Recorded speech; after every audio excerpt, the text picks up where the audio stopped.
Alright, so I have a story I want to share with you today. I actually have a really good friend that I talk to on a regular basis, and he is terrified of snakes. As a matter of fact, he tells me some of his nightmares about snakes, and he goes into detail like he's in his dream, he's waking up in his bedroom, and the floor is covered with snakes, or he wakes up in his bed and there's like all these snakes under the sheets. I mean, he has a real terror, a real fear of snakes.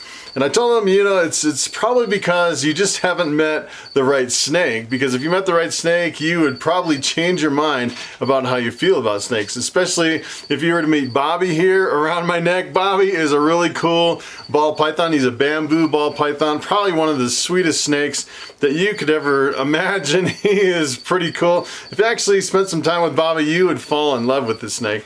And the funny thing is this guy is actually, his native language is Spanish, and my native language is English, and we kind of have this, you know, I can understand him probably 99% of the time. We're doing pretty good. I know a little bit of Spanish, just a little bit, just a few words, but I'm nowhere near fluent enough to speak in Spanish, so we always speak in English. And it's funny, normally when we get together, I kind of strike up the conversation about snakes. You know, I always initiate the conversation.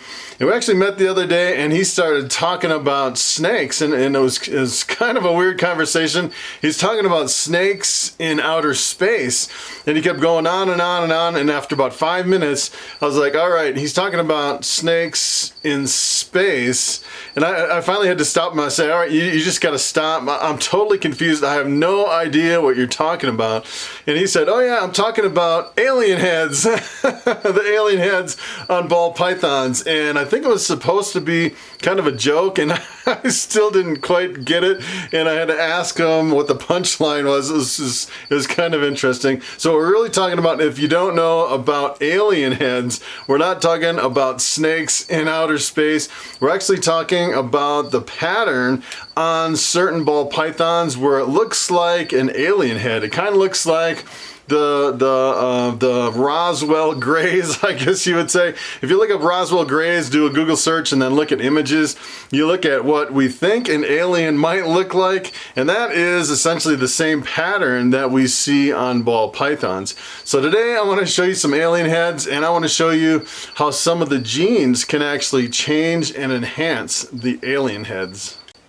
Alright, so take a look at this ball python. This is a snake that I just hatched out this year. This is pretty much as normal as a normal can get. This is a normal wild type classic. If you're actually to go over in West Africa and find a snake in the wild, it would actually look just like this. And you could really see alien heads really well on the normal ball python. So what we're talking about is this pattern right here. This alien head, as a matter of fact, this alien head right here has a little nose on it. Take a look at that. It has the two little eyes and the nose. Usually they don't have a nose, they just have the two little eyes. And sometimes they have a lot of alien heads, and sometimes they don't have any. And this is actually like a floating alien head right here. And depending on the different morphs, you can actually get them to where they're actually they actually turn into like little keyholes and different patterns. Different morphs actually change the alien heads. This one has a lot of really good looking alien heads. It's kind of interesting how you can see the little patterns, the eyes. It looks like a whole family full of little aliens there. It's pretty neat on this ball python. This happens to be a male normal, and I actually have one that a ball python last year that I hatched out that was really kind of interesting. I think maybe it's some kind of gene that I'm not familiar with. It almost looks like a super arroyo or a rio, and that's really interesting. It was supposed to be like 100% het pied is really all it can be. It came out of my Coral Glow 100% het pied. I crossed it with a normal, and I popped out this crazy looking snake, and really I want to prove that snake out. I want to try to figure out what the genetics are, so I'm holding back this male normal, hoping I can breed it back to that really crazy looking snake to see if it has anything kind of unique in it. So let me show you that snake, and we'll see if that one actually has any alien heads. So this is one I actually hatched out last year. It's actually a female. It's getting really big. It's really big and chunky, and really it's only supposed to be, the only thing it really can be is a 50% het pied. I'm thinking maybe it's a crazy looking het pied, but if you actually look at the color compared to a normal, it is super yellow. It has really bright yellow in it. I don't know if you can really tell too much on the camera. And the interesting thing is all the alien heads kind of went into like little keyholes. So it almost looks like where you'd put a skeleton key right in there instead of, you know, some of them are like floating keyholes. That's kind of the terminology we use in ball python, the alien heads and the keyholes. If you hear that, this is what we're talking about. We're talking about the patterns on the sides of the snake. We're definitely not talking about snakes in space, which is kind of interesting. Although you could probably make a good joke about snakes in space, but I'm really excited about this girl actually breeding her. It'll be real. She's really interesting looking. And if you look at the Super Arroyo, which is also called the Rio, it kind of has this line down the back with like little, almost like little, like little holes that stick out of the line like this. That's kind of what I was thinking.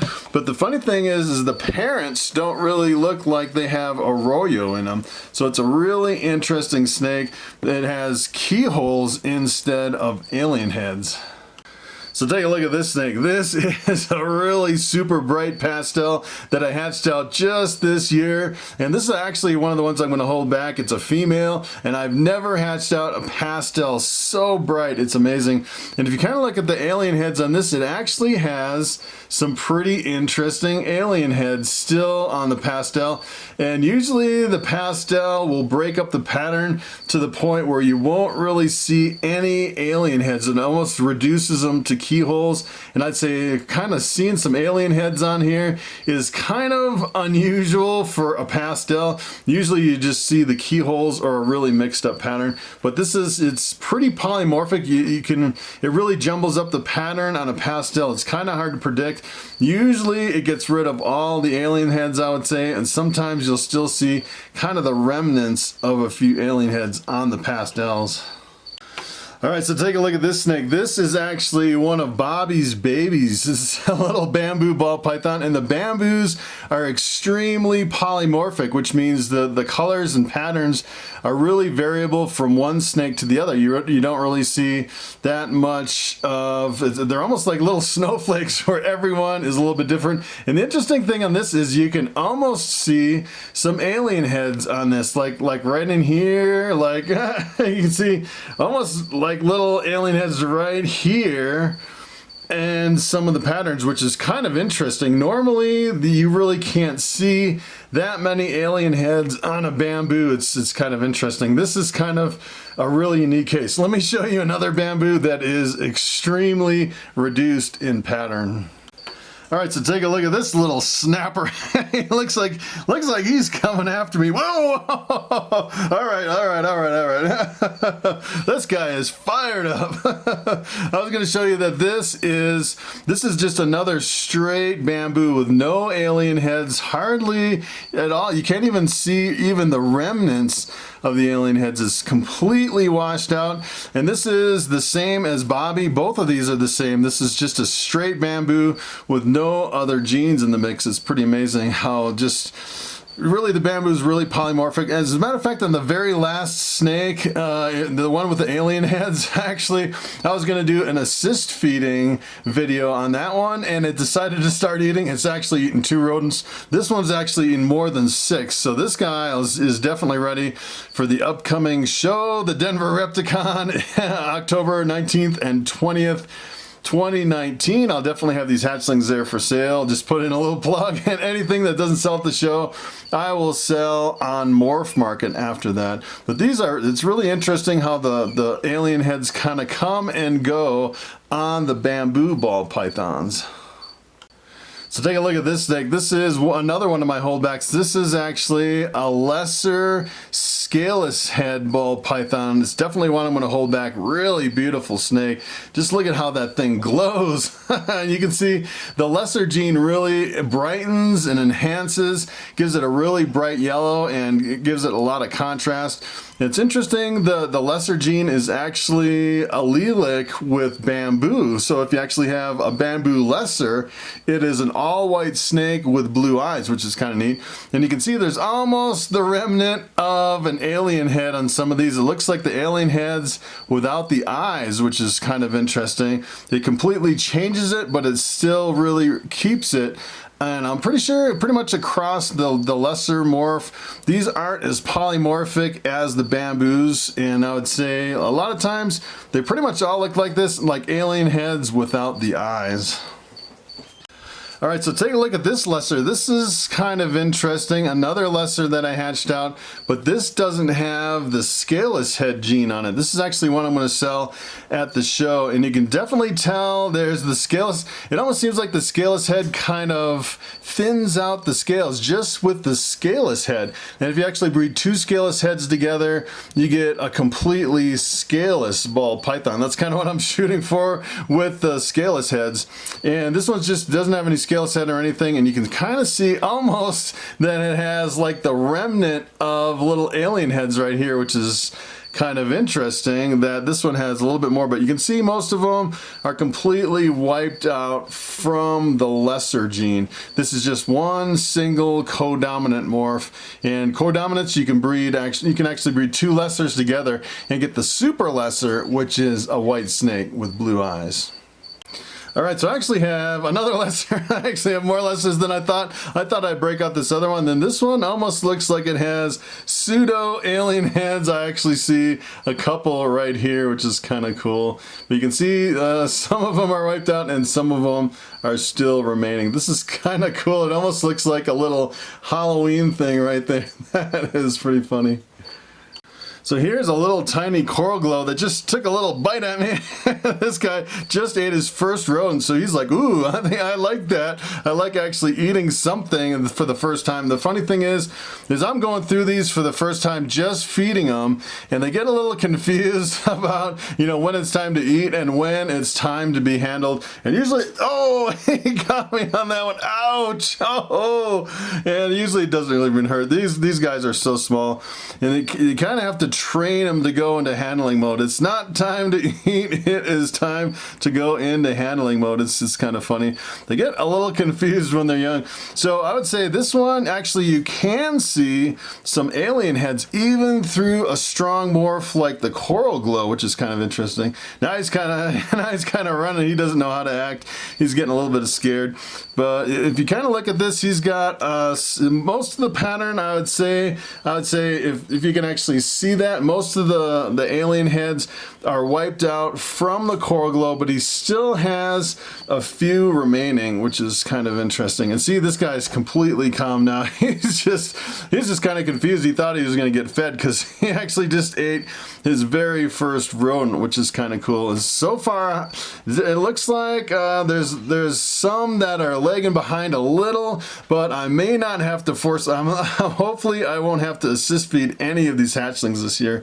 So this is actually another codominant morph. If you breed two of these together, you actually get a super coral glow, which is kind of a faded, just a slightly faded coral glow. It's kind of interesting. Look how small he is. He's just like a little worm, so tiny. He's a really good looking snake.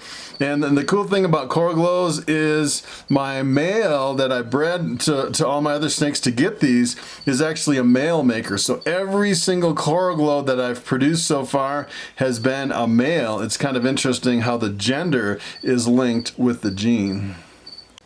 Here's another fired up little hatchling. Look at this guy. Hopefully he won't take a bite out of me. And this guy ate his very second meal, which is kind of cool. This one actually looks completely normal. You wouldn't actually know it if I didn't tell you about the genetics on this one. This is actually one of my prized snakes of the year. And just by looking at it, there's no way that you could tell there's anything in this. This is actually a triple het. It is het albino, Het Pied, and Het Clown. So those are probably the three top recessive morphs out there in the ball python game. And you can kind of see the Het sometimes jumble up the pattern a little bit. Here's a little, this is kind of funny, this one right here. It's like a little screaming alien there. It's kind of funny. But I would say the Hets, usually if you have Hets in there, sometimes it'll actually change the pattern to where you won't really get the strong the really strong alien heads on the sides, which is kind of interesting. This guy's all balled up. Let's see if I can relax him a little bit. That's why they call them ball pythons, is because they roll up into a ball when they get scared. And these guys really haven't been handled that much. I really haven't handled them at all since they hatched out. Here you can really see kind of on the side, there's some alien heads. I think it's really kind of broken up because of the influence of the triple head. All right, so take a look at this beauty. This is actually one that I recently purchased just this year. It hasn't been that long since I actually bought this one. This is actually, it's a ball python. It's actually a clown, which is recessive. And then on top of the clown, it actually has banana and it has Enchi. And this one happens to be a male maker, which is kind of interesting. So the banana is essentially the same thing as the coral glow. So everything that this produces as a male, everything it breeds to, all the bananas that come out of this will all be males, and all the non-bananas will pretty much be 50-50 males and females, which is kind of interesting. But you can see in some of these snakes, there is actually, once you start mixing a lot of genes in the mix, there is no remnants at all of any alien heads. And usually once you start stacking a lot of genes on top of each other, the alien heads completely disappear.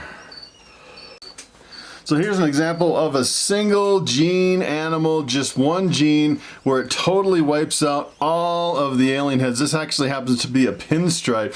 This is by far one of my favorite morphs. It's almost like a golden snake. It's so beautiful. I just love the pinstripes. I can't get over it. This one's actually 100% Het for Desert Ghost, and you really can't tell that it is Het for Desert Ghost based on the color or the pattern. It just looks like a regular pinstripe. These are pretty amazing, but you can see there's actually not even any hint of any keyholes or alien heads or anything on this gene. It's interesting. Some genes completely wipe it out, and some genes you can actually see kind of the normal pattern of the alien heads bleeding through to the pattern of that specific gene. Here's another morph that completely reduces or pretty much eliminates the alien heads. You can almost see just a little bit, maybe right here, these two little spots. This is actually a spider ball python. And usually the spider has a really intense pattern where it just kind of overwhelms the alien heads of the normal. It's kind of interesting how some genes are a little bit more dominant to where they're pretty much, you know, they kind of, you can always tell if there's a spider ball python. You can almost always tell that there's spider in it because it's so dominant. It actually shows up in just about any morph. All right, so take a look at this snake. This is actually my Superblast, which is a super pastel pinstripe, and it's also 100% Het Desert Ghost. And I'm really excited to work all these genes back into my Desert Ghost project. If you actually see a visual Desert Ghost, it is like no snake you've ever seen. It's almost like fluorescent how the pastel Desert Ghosts really pop. And if you take a look at this one, the interesting thing is you can almost see a little alien head, kind of a pattern, almost kind of popping out there, which is, I'd say it's really super faint. And I think that is the influence of the pinstripe really overwhelming the pattern of the normal alien heads you'd see like in the wild type, which is kind of interesting. This is a really interesting snake. This is the first time I've actually ever produced one of these. All right, speaking of desert ghosts, I thought I'd show you my male. This is a really impressive snake. These things almost glow. It is really amazing. And you can definitely see in this one, it's got the pastel in it, which sometimes you can see the alien head influence a little bit, like right here, the alien head's without the eyes. And then you have the desert ghost on top of that. And the funny thing is when you actually put desert ghost on top of pastel, it almost looks like it has Enchi in it, which is a pattern reduction gene, although it doesn't have any Enchi. It's kind of interesting how it really lightens and brightens and reduces the pattern at the same time. All right, so it is time for the question of the day. And Robert Guy asks, do you keep your male rats with your females all the time or only when you want them to breed? And that is a very good question. As a matter of fact, I've been breeding rats for quite a number of years to feed my snakes. And when I first started breeding rats, essentially I would take the males and I would move them through the female tubs. And I would say it's kind of a double-edged sword. If you keep the males with the females all the time, it's kind of hard on the females and they burn out a little bit quicker. But if you actually cycle the males through, you don't produce as many babies, and a lot of times you can get some extreme fighting between the males and the females. As a matter of fact, if you have a female with babies and you throw in a male, when she still has the babies, it almost seems like they could fight to the death. It's really super extreme. And a lot of times I had to intervene and actually take the males out of the tubs. It was pretty bad.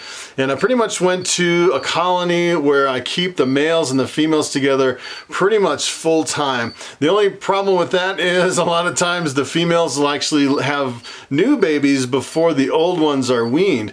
So what I'm really doing now is kind of managing the babies. I'll take the young ones and I'll give them with one colony, and then I'll take the ones that are ready to be weaned and put them with another colony. And it seems like if I mix and match the babies, there's no aggression at all in any of the tubs, which is really awesome.